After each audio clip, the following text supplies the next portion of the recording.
दूसरा फेस 1857 से 1947, ये दूसरा फेस है। कंपनी खत्म, 1857 का रिवोल्ट हुआ, कंपनी एज अ रूलर खत्म, और अब रूलर बना क्राउन, ब्रिटिश क्राउन। तो भारतीयों ने यहां जब भी अपने हक की मांग की, इस पार्ट में, इस राजा राम मोहन रॉय इंग्लैंड गए, वहां उन्होंने बताया कि साहब हम बहुत परेशान हैं। तो ब्रिटिश पार्लियामेंट सेड कि we can not do anything, हम कुछ नहीं कर सकते।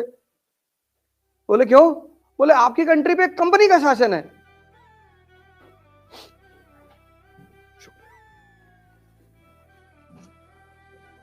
राजा राम मोहन रॉय इंग्लैंड गए कि साहब हम बहुत परेशान है साहब, हम आप ही की तो प्रजा है साहब। बोले नहीं नहीं, तुम हमारी प्रजा नहीं हो, तुम कंपनी की प्रजा हो। तो भारतीयों को लगा अच्छा, मतलब अगर क्राउन का शासन कभी आएगा तो we will enjoy the same rights and duties which is enjoyed by the British people. और क्राउन का शासन आ गया 1857 के बाद, एक्ट ऑफ 1858। लेकिन वो जो सपना देखा था कि जो सुविधा ब्रिटेन के लोगों को मिलती वो हमें भी मिलेगी, वो नहीं मिली। तो इस दौर की सबसे प्रमुख घटना है, the most important event of this period is national movement. इस दौर की सबसे प्रमुख घटना है नेशनल मूवमेंट, जिसमें कई सारी धाराएं हैं। धाराएं, मास पॉलिटिक्स, जिसकी सबसे बड़ी रिप्रेजेंटेटिव है आईएनसी, कांग्रेस पार्टी, और भी कई सारे लोग हैं। मास पॉलिटिक्स, रेवोल्यूशनरी टेररिज्म,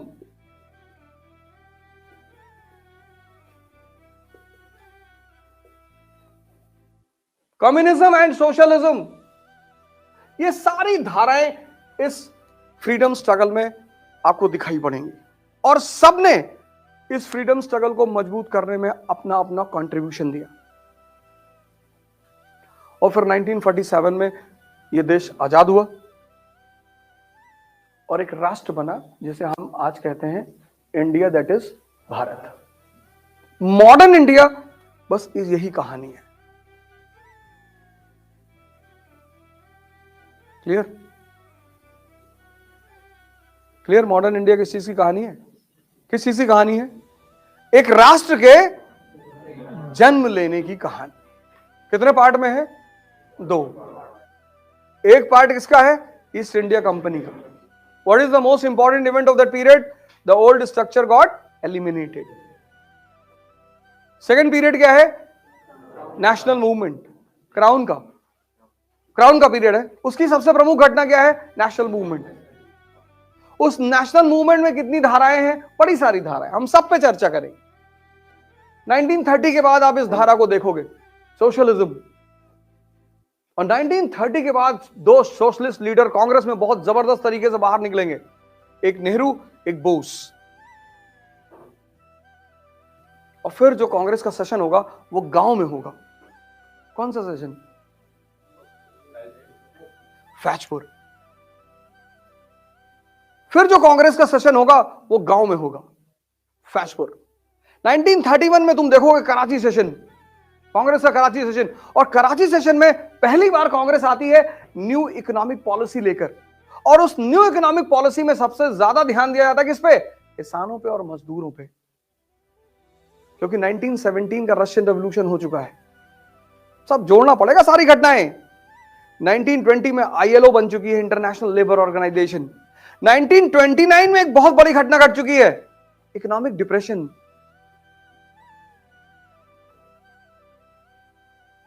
एक तरफ अंधेरा है, कहां? कैपिटलिस्ट कंट्रीज में, और दूसरी तरफ उजाला है, कहां? कम्युनिस्ट कंट्री में, यूएसएसआर में। तो आदमी को कौन आकर्षित करेगा? रोशनी।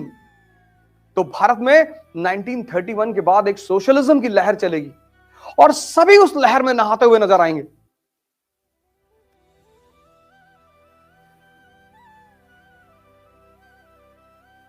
इसलिए मत पढ़ो मैंने कहा था ना पिछली बार जब मैं सेमिनार लेने आया था तो मैंने एक बात कही थी कि तोते कभी अरहत नहीं होते। रामायण पढ़ लेते हैं, कुरान पढ़ लेते हैं, पर वो कभी एनलाइटेंड नहीं होते क्योंकि समझ नहीं पाते। ये जो आज भारत में एक जहर चल रहा है, संप्रदायवाद, कम्युनलिज्म, हिंदू मुस्लिम, उसकी नींव यहीं पड़ी।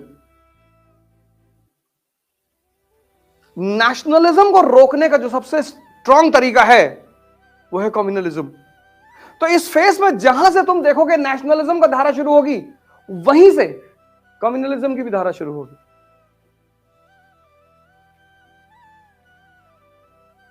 लेकिन हिंदुस्तान के युवा को पता ही नहीं, वो व्हाट्सएप यूनिवर्सिटी का पढ़ा हुआ है, व्हाट्सएप यूनिवर्सिटी का। किसी मुसलमान शासक ने ब्राह्मणों पर जिजिया नहीं लगाया, एक को छोड़कर, और ब्राह्मण सबसे ज्यादा औरंगजेब को गाली देते हैं। सिर्फ एक मुसलमान शासक था जिसने ब्राह्मणों पर जजिया लगाया था, फिरोज शाह तुगलक, वो भी अपने मंत्री के कहने पे। उसका मंत्री ब्राह्मण था, वो कन्वर्ट हो गया, तो जब वो गांव गया सब चिढ़ाने लगे, ये मुल्ला हो गए।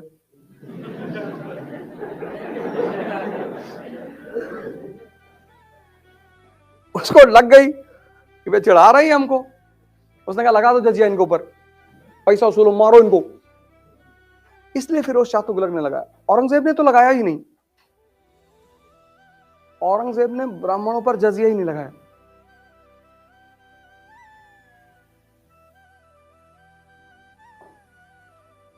हल्दी घाटी की लड़ाई हिंदू मुस्लिम की लड़ाई है।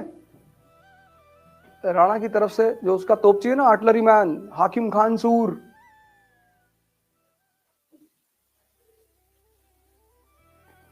राणा सांगा और बाबर की लड़ाई हिंदू मुस्लिम की लड़ाई है। राणा सांगा की तरफ से 4-4 मुसलमान सरदार लड़ रहे हैं, हसन खां मेवाती, महमूद लोदी। लेकिन व्हाट्सएप यूनिवर्सिटी ये नहीं बताएगी।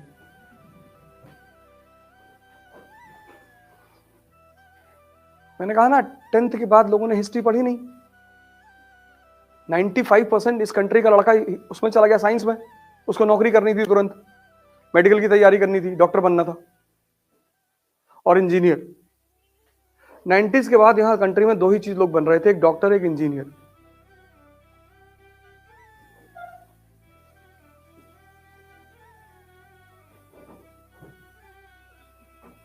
हिस्ट्री उन्होंने छोड़ दी। लिबरलाइजेशन के बाद बड़ा जबरदस्त नौकरी भी मिल रही थी दोनों को। फिर 2008 में डिप्रेशन आ गया, फिर सब भागे यूपीएससी की तरफ। ये यूपीएससी का जो बूम है वो 2008 के डिप्रेशन से जुड़ा हुआ है। नौकरियां खत्म हो गई ना, नौकरियां खत्म होने लगी। तो ये आईटी कानपुर के लड़कों को लगा कि हम जब 15 घंटा पढ़ ही लेते हैं तो एक राउंड और।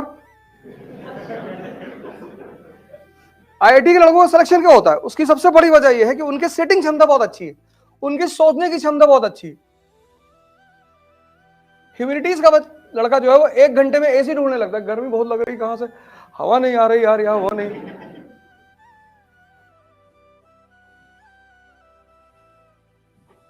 उसको पिक्चर हॉल में बैठा दो, वो 6 घंटा बैठा रहेगा वहां, ना उससे गर्मी लगेगी, ना ठंडक लगेगी, ना भूख लगेगी, ना प्यास लगेगी, बैठा रहेगा वो। बस उसके चॉइस की मूवी होनी चाहिए। लेकिन पढ़ाई में वो सब कुछ देखता है कि कमरे का यार कलर ठीक नहीं है यार, ये बड़ा दबा सा कलर है, उत्तेजना नहीं पैदा होती।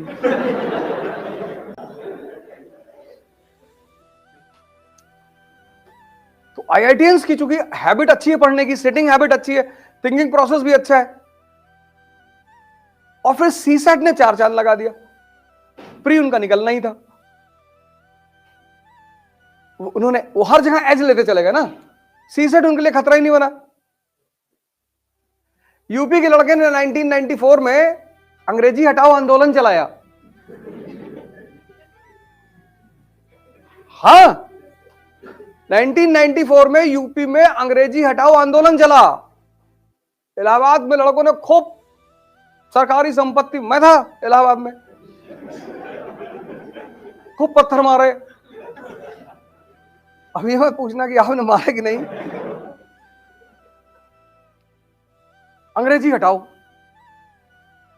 मुलायम सिंह यादव को लगा कि भैया हमारा लड़का तो लंदन में पढ़ रहा है, उसको बाद में सीएम बनना, उसको कौन सा आईएएस देना है। उनका तो कॉन्सेप्ट क्लियर था। उन्होंने यूपीपीएससी से इंग्लिश हटा दी, यूपीपीएससी से इंग्लिश हटा दी। इलाहाबाद जो सेंटर था आईएएस की प्रिपरेशन का, खत्म हो गया। अब हिंदी बेल्ट का लड़का कहता आके कि सर हिंदी मीडियम में सिलेक्शन नहीं होता। तो 94 में जो मारे थे, नहीं हम नहीं मारे, तो हमारा मौसी लड़के तो गुड्डू। हाँ तो गुड्डू को ढूंढो ना।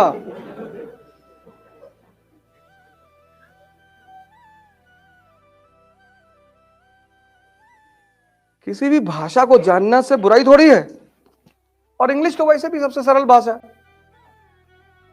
किसी को भाषा को जानने में कोई बुराई नहीं है, अच्छी बात है, उपलब्धि है, अचीवमेंट है।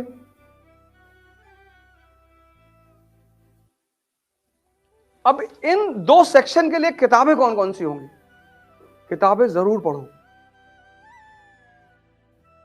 आईएएस बनना है तो न्यूज़पेपर और किताब पढ़ने की आदत डालो।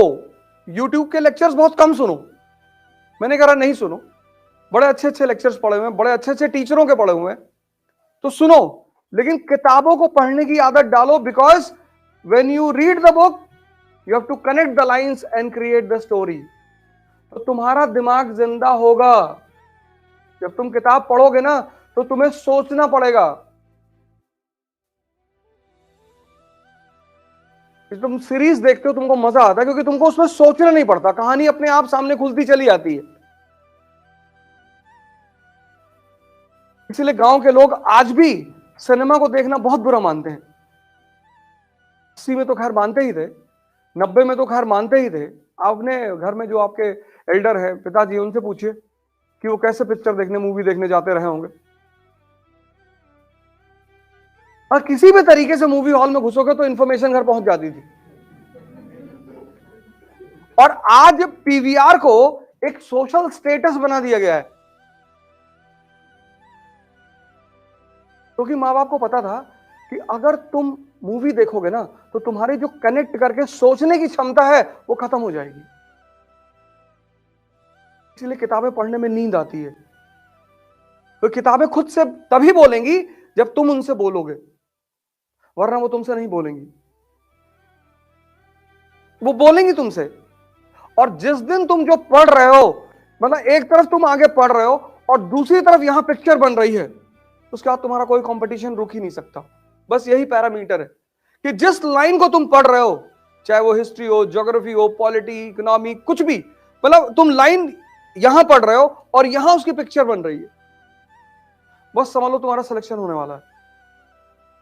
क्योंकि पिक्चर बन रही का मतलब यह है कि डाइजेशन इज गोइंग ऑन, हजम हो रहा है। किताबें लो और सरल किताबें लो। पहली किताब ले लो NCERT, old NCERT, class 12th, Vipin Chandra. Modern India, class 12th by Vipin Chandra. Old NCERT,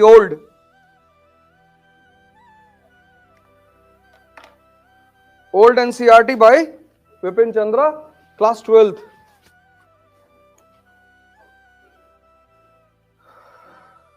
बहुत प्यारी किताब है, बहुत अच्छी किताब। मतलब एक बहुत ही छोटे लेवल पे, क्लास 12th के लेवल के बच्चे के लेवल पे तुम्हें पूरी कहानी सुनाएगी। और एपिसोड जैसे उसमें 13 धारावाहिक हैं, 13 एपिसोड है उस किताब में। तुम उसको चैप्टर मत मानो, एपिसोड मानो। पहले एपिसोड में तुम्हें पिक्चर दिखाएगी 18th सेंचुरी इंडिया, 18वीं शताब्दी का भारत। तुम्हें दिखाएगी कि मुगल साम्राज्य का पतन हो रहा है, एकदम दिखाई पड़ेगा तुम्हें। क्षेत्रीय शक्तियों का उदय हो रहा, regional powers are emerging, independent Awadh, independent Bengal, independent Nizam, regional powers पैदा हो रहे हैं, मुगल शक्ति खत्म हो रही है। और सबसे बड़ी घटना जो मुगल शक्ति के पराजय को दिखा रही वो है 1739 का बैटल ऑफ करनाल, जब नादिर शाह ने मुगल बादशाह को मुर्गा बना दिया। किसको? मोहम्मद शाह रंगीला को। दिखाई पड़ेगा तुमको एकदम। पढ़ो मत, पढ़ने से इंफॉर्मेशन बढ़ती है, सोचने से विवेक बढ़ता है, और सिलेक्शन इंफॉर्मेशन से नहीं होता, विवेक से होता है।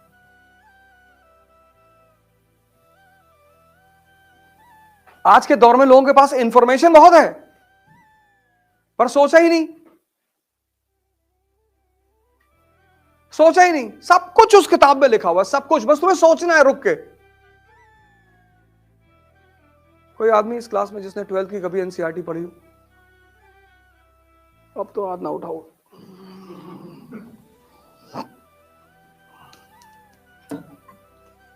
इज्जत की चिंता करते हो ना? इस देश में तो इज्जत बहुत बड़ी चीज है, चाहे धोती फटी हो।